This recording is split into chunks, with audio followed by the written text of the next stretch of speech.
നമസ്കാരം. ഞാനിപ്പോൾ ഉള്ളത് തമിഴ്നാട്ടിലെ കോയമ്പത്തൂർ ടൗൺ ബസ് സ്റ്റാൻഡിലാണ്. ഇവിടെ നിന്നും ലോക്കൽ ബസ്സിലാണ് നമ്മുടെ ഇന്നത്തെ യാത്ര ആരംഭിക്കുന്നത്.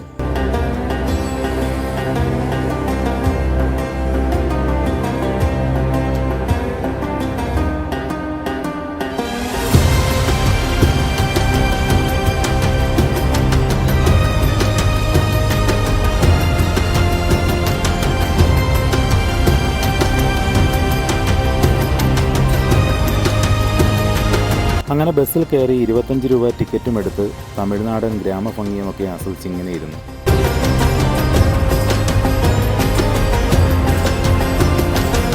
പോകുന്ന സ്ഥലത്തെക്കുറിച്ച് പറഞ്ഞില്ലല്ലോ. തമിഴ്നാട് കോയമ്പത്തൂർ സ്ഥിതി ചെയ്യുന്ന അതിപ്രശസ്തമായിട്ടുള്ള ഒരു പുരാതന ക്ഷേത്രമാണ് മരുതമലൈ മുരുകൻ കോവിൽ. വിശിഷ്ട ഗ്രന്ഥമായ കൂരനാനൂറിൽ പ്രതിപാദിക്കുന്നത് ഈ ക്ഷേത്രം സംഘകാലത്ത് തമിഴ് രാജാക്കന്മാർ പണികഴിപ്പിച്ച മുരുകൻ്റെ 7ാമത്തെ വീടെന്നാണ്. ഈ ക്ഷേത്രത്തിൻ്റെ കാഴ്ചകളും വിശേഷങ്ങളുമാണ് ഇന്നത്തെ വീഡിയോയിൽ ഉൾപ്പെടുത്തിയിട്ടുള്ളത്. അങ്ങനെ അരമണിക്കൂർ നീണ്ട യാത്രയ്ക്കൊടുവിൽ ഞങ്ങളുടെ ബസ് മരുതമലൈ ബസ് സ്റ്റാൻഡിലേക്ക് എത്തിച്ചേർന്നിട്ടുണ്ട്. ഇവിടെ നിന്നും അങ്ങ് ദൂരെ പശ്ചിമഘട്ട കുന്നിൻ ചെരുവിൽ നമുക്ക് ചെറുതായി മരുതമലൈ മുരുകൻ കോവിലിൻ്റെ പ്രധാന പ്രവേശന കവാടം കാണാൻ കഴിയും.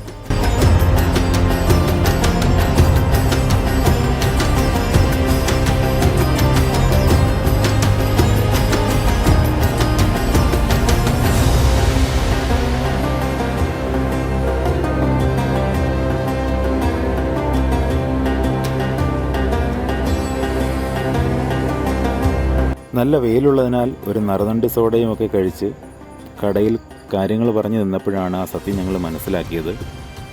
ഇവിടെ നിന്നും കോവിൽ പരിസരത്തേക്ക് റോഡ് ഗതാഗതം ഇപ്പോൾ പൂർണ്ണമായിട്ടും അടച്ചിട്ടിരിക്കുകയാണ്.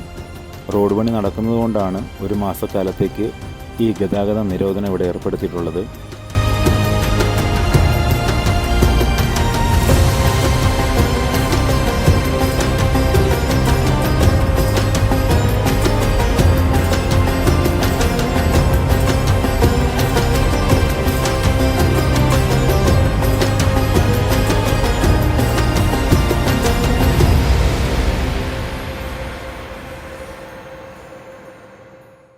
അപ്പോൾ ഇനിയുള്ള ഏക മാർഗമെന്ന് പറയുന്നത് 837 പടികളെന്നാണ് അറിഞ്ഞത്.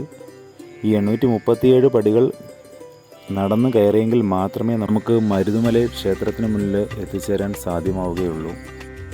എന്തായാലും കാഴ്ചകളൊക്കെ കണ്ട് ഞങ്ങൾ പതിയെ നടന്നു തുടങ്ങി.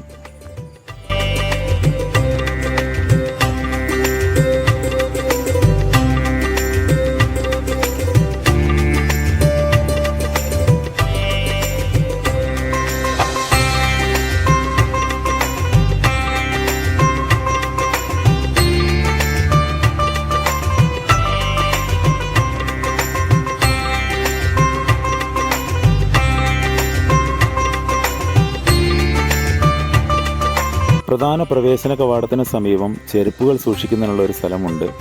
അവിടെ ചെരുപ്പുകൾ വെച്ചതിന് ശേഷം മാത്രമേ നമുക്ക് പടികൾ കയറി തുടങ്ങാൻ കഴിയുകയുള്ളൂ. അങ്ങനെ ഞങ്ങൾ ചെരുപ്പ് സൂക്ഷിക്കുന്ന സ്ഥലത്ത് അത് വെച്ചതിന് ശേഷം പടികൾ പതുക്കെ നടന്നു തുടങ്ങി.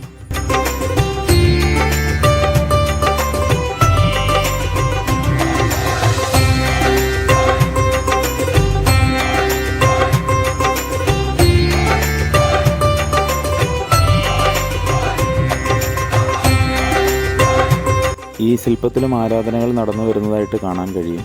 ഇരുവശങ്ങളിലും മരങ്ങളുടെ തണലുള്ളതിനാൽ വെയിലിൻ്റെ ഒരു ചൂട് അറിയാതെ നമുക്ക് നടക്കാൻ കഴിഞ്ഞു.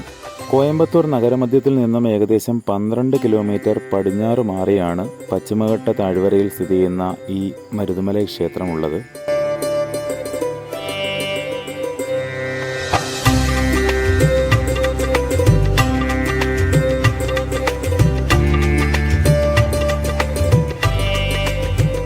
ഏകദേശം 500 അടി ഉയരമുള്ള വലിയൊരു കരിങ്കൽ കുന്നാണ് മരുതാചലപതി കുടികൊള്ളുന്ന മരുതമലൈ എന്ന ഈ ക്ഷേത്രം. ദണ്ഡുതപാണിയായി അറിയപ്പെടുന്ന മുരുകനാണ് ക്ഷേത്രത്തിലെ പ്രധാന പ്രതിഷ്ഠ.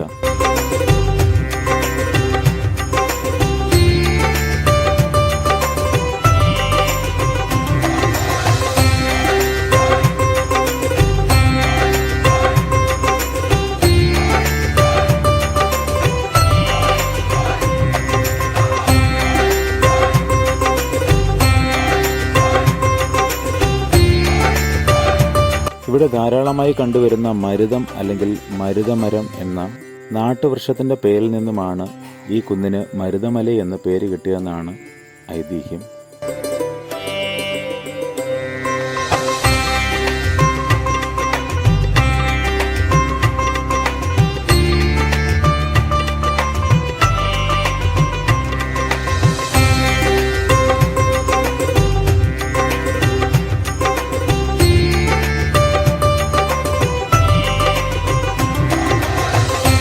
നമ്മളിപ്പോൾ ഒരു 350 പടിയോളം കഴിഞ്ഞതേ ഉള്ളൂ.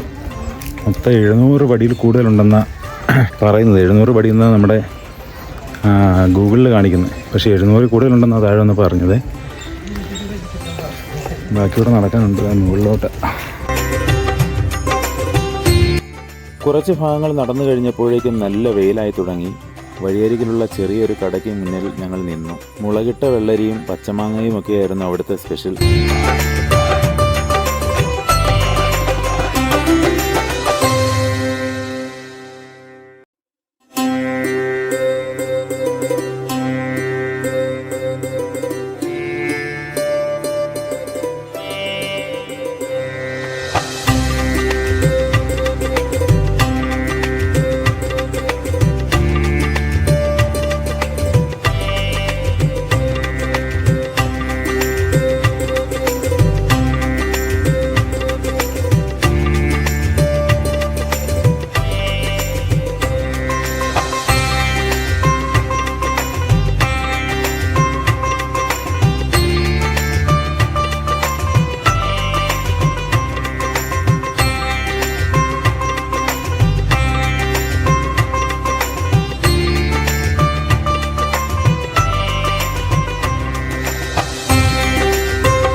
നടന്ന് ക്ഷീണിച്ച് ഒരു മാങ്ങയും ഒരു വെള്ളരി. എത്ര രൂപയാ? 60, 30, 90 രൂപ. നല്ലതാന്ന് തോന്നുന്നു, കഴിച്ചു നോക്കാം.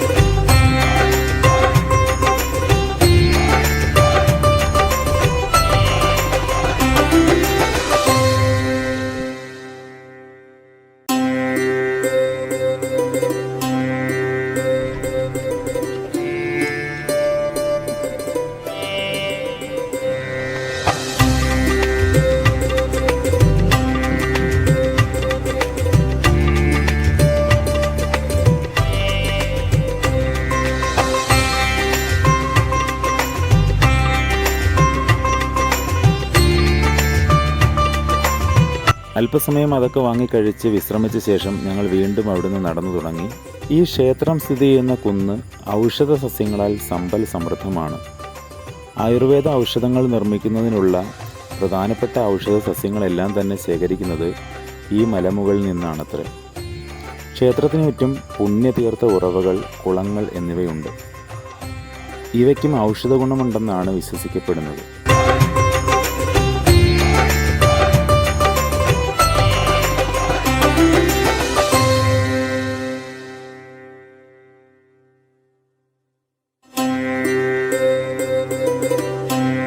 നമ്മൾ നടന്നു കയറുന്ന ഈ പടവുകൾക്ക് സമീപമായി തന്നെയാണ് മുകളിലേക്കുള്ള റോഡ് ഉള്ളത്. പടവുകളിൽ നിന്നാൽ തന്നെ നമുക്ക് സൈഡിലൂടെ വാഹനങ്ങൾ പോകുന്നതൊക്കെ കാണാൻ കഴിയുമായിരുന്നു. പക്ഷേ ഇപ്പോൾ ആ റോഡ് അടച്ചിട്ടിരിക്കുന്നത് കൊണ്ട് അതുവഴി വാഹന സൗകര്യം ഒന്നും തന്നെ ഇല്ല.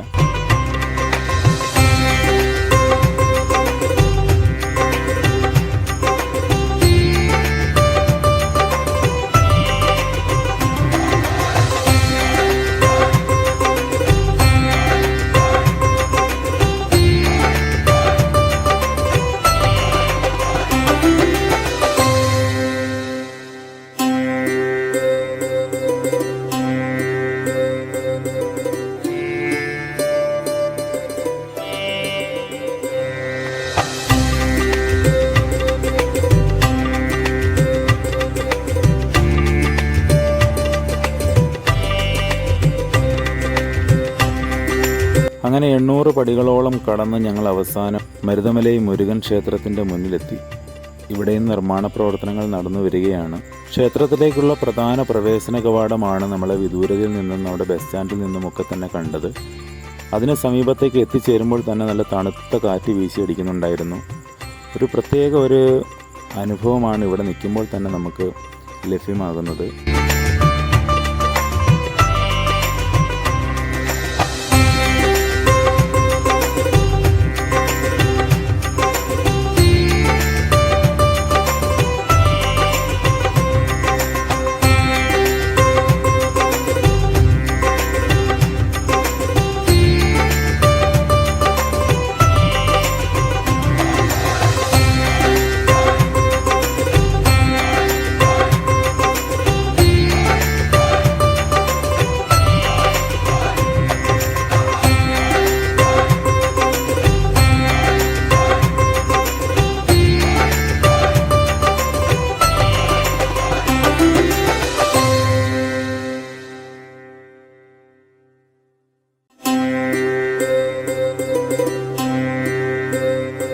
വിദൂരതയിലുള്ള തമിഴ്നാടൻ കാഴ്ചകളും ചെറിയ തണുപ്പ് വീശുന്ന കാറ്റും എല്ലാം ഉൾക്കൊണ്ടുകൊണ്ടുള്ളൊരു പ്രകൃതി അനുഭവം തന്നെയാണ് ഇവിടെ നിന്നും നമുക്ക് അനുഭവിച്ചറിയാൻ കഴിയുന്നത്.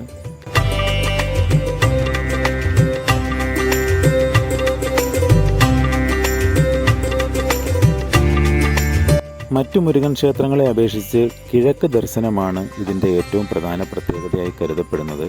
സംഘകാലത്തിലെ വൈവിധ്യമാർന്ന കൊത്തുപണികളാലും അതുപോലെ ചിത്രശില്പങ്ങളാലും സമൃദ്ധമാണ് നമ്മുടെ ഈ പ്രധാന പ്രവേശന കവാടം തന്നെ.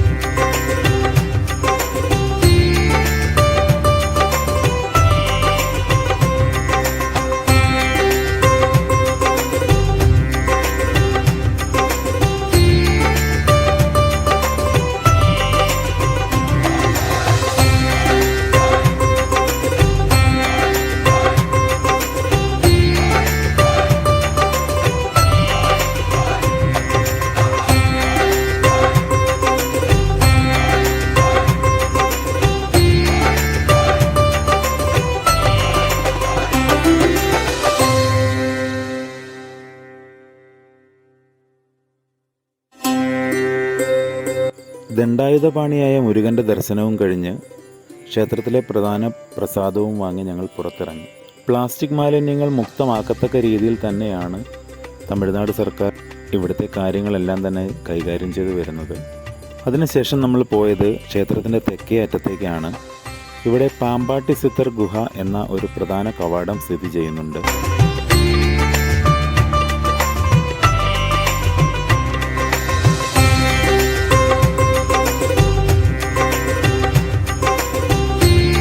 പതിനെട്ട് സിത്തന്മാരിൽ 12-ാം നൂറ്റാണ്ടിൽ ജീവിച്ചിരുന്ന പാമ്പാട്ടി സിത്തർ മരുതമലൈ കുന്നിൻ മുകളിൽ തപസ്സനുഷ്ഠിച്ചു എന്നാണ് പുരാണങ്ങൾ പറയപ്പെടുന്നത്.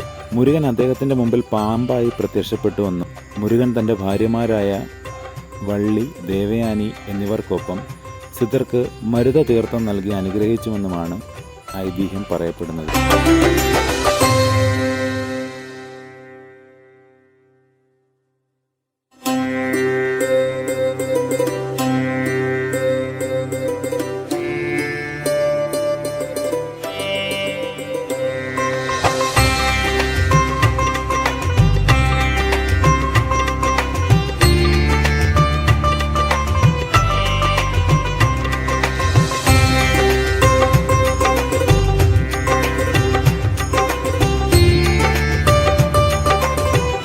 മുരുകൻ്റെ ശ്രീകോവിലിൽ നിന്നും സിത്തരുടെ ഗുഹയുമായി ബന്ധിപ്പിക്കുന്ന ഒരു തുരങ്കപാത തന്നെ ഇവിടെയുണ്ട്.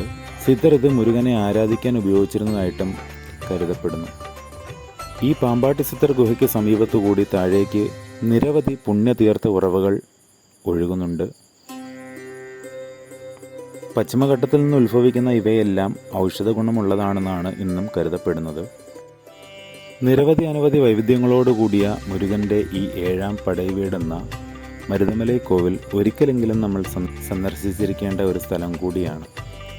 വീണ്ടും അടുത്തൊരു വീഡിയോയുമായിട്ട് കാണാം. അതുവരേക്കും ബൈ.